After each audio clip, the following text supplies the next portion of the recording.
Welcome back. My name is John Clark. My third writing rule is use the right word. This seems really obvious.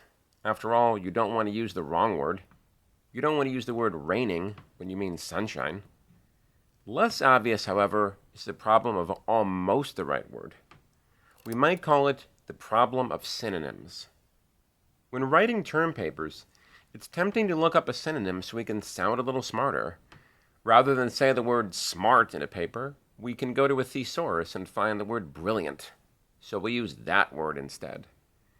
To be sure, a thesaurus is a handy tool. As a professional writer, I own 6 of them.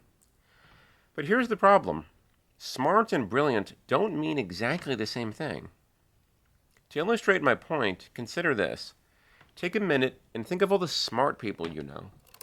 Just for fun, take out a sheet of paper and write down their names. Have your list? Great. Now, look at your list and tell me which ones are brilliant. The adjective brilliant means exceedingly intelligent. Your list of brilliant people should be shorter than your list of smart people. Are they similar words? Sure. Are they the same? No. Plato once commented that the similarity to a thing is not the same as the thing itself. That goes for words, too.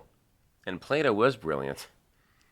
Let's say you're writing a paper explaining why Justice Blackmun's majority decision in Roe v. Wade was terribly flawed. As it turns out, I have graded literally thousands of papers with this topic for a course I wrote.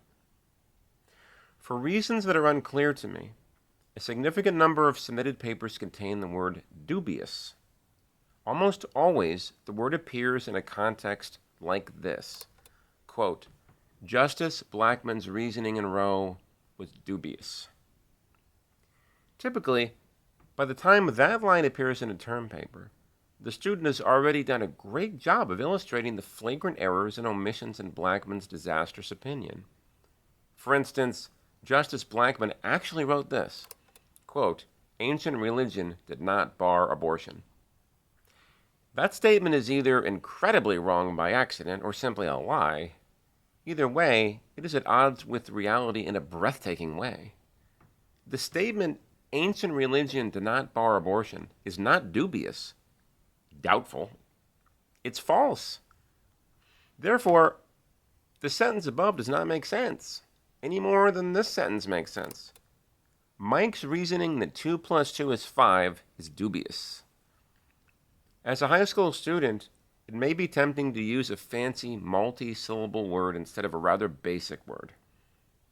But the basic word is often the right word. There's a popular saying, don't use a $20 word when a 10-cent word will do the job. It's fine to pepper your writing with a few fancy words, but writing that contains too many fancy words tends to wear down the readers. I'll let you in on another little secret that all teachers know very well. It's easy to determine when a student is using a word that he doesn't understand the meaning of. I've never deducted points from a paper because it contained too many simple words. Simply focus on writing clearly. If you get the word right, you can set the stage for some really solid writing. Think of it this way. Words form sentences. Sentences form paragraphs.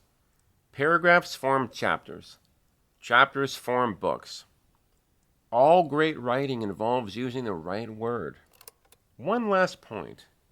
If you want to expand your vocabulary, accomplish that organically. Well, how do you do that? Read great literature. This helps tremendously because it illustrates context for the words. It shows you how others have used the words. A short list would include authors such as C.S. Lewis, P.G. Wodehouse, Jane Austen, Charles Dickens, and William Shakespeare. Read the classics with a dictionary beside you.